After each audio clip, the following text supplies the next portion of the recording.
All right, you guessed it. Today we are talking about the Module 8 L1 tuner. I picked the L1 for a very specific reason and everything, but we'll talk about it. So first things first, this is a first impressions video. I literally just unboxed it on camera. So like I have not used it or anything like that or tested it out. Also, huge shout out to Jordan. Thanks, dude. He was super nice. This was his. He also helped work on the whole campaign and everything. So go follow his channel. His spec ad stuff and all his other work is phenomenal. The dude is fantastic. Anyways, back to the tuner. So first things first, if you don't know what this is kind of like think of it like a V&D, but for aesthetics for your lens. So with a V&D, you can ramp it up anywhere from 2 to 5 or anything like that, and it affects the exposure in your image. This, on the other hand, adds more so effects or detunes, in a way, your lens while you're shooting through it. And this has been something that I've been super intrigued by and really hope it lives up to the standards and everything that I'm actually looking for. So what am I looking for? The main thing that I'm looking for is I am looking to keep my autofocus. If you watched the Blackmagic video, it was one of my complaints, and I should have known that, like getting into it, that I would have to manual focus everything, but I didn't think I would have to too much considering the depth of field because of the tiny sensor, and that's a whole nother thing. But with my Sonys, I never have to really worry about the autofocus, so would help me keep my autofocus and tracking, so that way I can still film anything that I want, such as weddings, portraits, cityscapes, all that kind of stuff, or even talking heads, while keeping the autofocus going while using different EF lenses.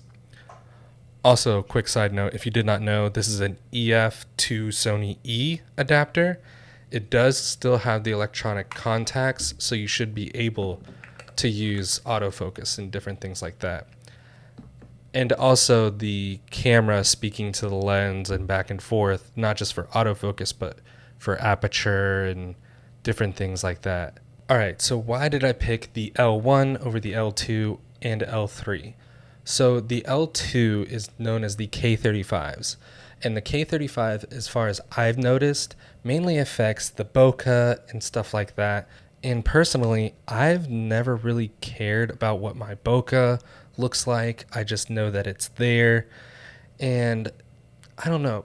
My clients don't really care too much about what the bokeh looks like, or if it's too busy or bubbly or nothing really like that. They don't really care. So I've never really cared because it's never been a concern of mine or any of my clients.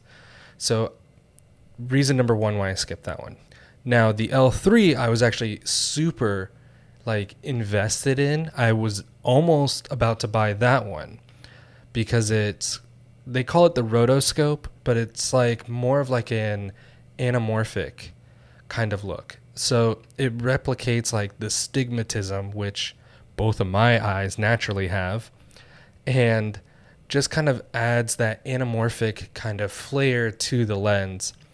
And I was super interested in that, but like the L2, the effect is really only effective from f1 or 1.2 all the way to right around f2, maybe even 2.8. But at 2.8, I've noticed on most of the examples, the effect is pretty much gone. And that's what brings us back to the L1, which is what I ended up grabbing after talking with Jordan. Thank goodness. Um, he had a he had a very well-rounded like experience with the tuners, and I had done a bunch of research as well, so he just kind of reaffirmed what I was already thinking, and that's to buy the strongest tuner. Because if I'm shooting at 2.8, the effect is really going to be brought down quite a bit. And if you don't know what the effect of the L1 is, it is the super ball tar look. Think The Godfather. And the reason why this one just really speaks to the way that I shoot and the look that I'm really going for is the stuff that I always tend to add in post. So if you don't know and you're a Sony shooter, like the Sigma 35 1.2 and pretty much all Sigma glass is razor sharp, almost too sharp. And I find myself in post adding like a little bit of like haze and then also adding halation just to kind of break up a lot of that and add a little more of like a vintagey vibe. And I tend to do all of that, and my computer ends up doing the heavy lifting all in post. So I keep having to add, like, pretty much like in this talking head, a glow, some sort of like softness to it, just to break up how like gritty and sharp like these lenses are, which is also why I tend to shoot wide open on them, because they're just so ridiculously sharp, which is a good thing. But on the flip side, sometimes you just want to dial that back a little bit, especially on something like a wedding day, which is what I primarily shoot. Sometimes that sharpness can just be a little bit too much. So if you look up a lot of examples with this tuner, it just tends to show a lot more of that glowiness, that breaking up of how sharp some things can be while still maintaining autofocus. That has always been a huge deal for me. But I love halation, and most of the time that look is very difficult to replicate without actually using vintage glass, which is also the main reason why a lot of cinematographers and every kind of main videographer who's looking for something usually tends to lean towards vintage glass. It has a character, different coatings. The glass was like mounted differently. There's a whole spectrum of things that I don't necessarily know, but I know that goes into manufacturing a lens that can change the look in a heartbeat. Take, for example, this Voigtlander 40mm f1.4. There's two versions of this lens. There's a multi-coated version and a single-coated version.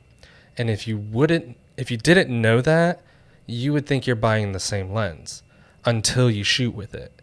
Because with the single-coated version, it flares and glows, and it is pretty much completely unusable anywhere from f1.4 to f2 because it just doesn't look sharp. The lens just doesn't look that usable.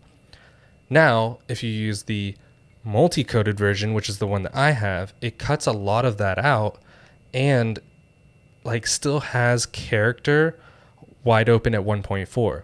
It's way more usable, much sharper, and still has a glowy characteristic, but it's just more dialed down. And the reason I bring that up is because when it comes to modern glass with autofocus and stuff like that, you tend to lose a lot of that character, that glow. And this is a way to kind of reintroduce that with keeping all the benefits of modern day glass. So we're going to put this sucker on and get some test shots. So here's that.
guys, that's all the example footage that I've been able to kind of like accumulate so far. Obviously, this is still just like a first impressions. I've only had this thing for maybe a week, and currently what's shooting me right now is the 24 to 70 from Sigma, and I feel like the effect on this, right, it's on the Module 8 right now, cranked all the way to 10, and I feel like it's just very, very subtle.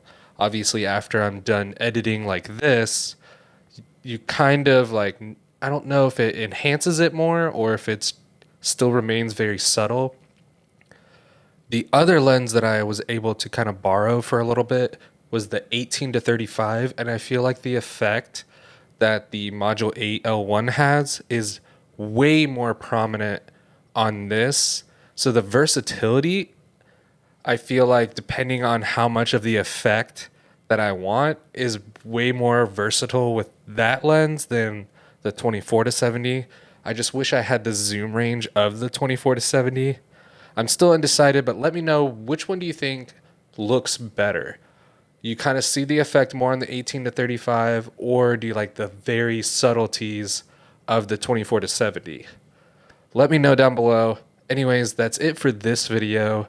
I'm going to be taking this little setup on a trip literally tomorrow and making a whole little video on it and seeing how much I like this exact setup. So stay tuned for that one. Like and subscribe, and I'll see you guys in the next one.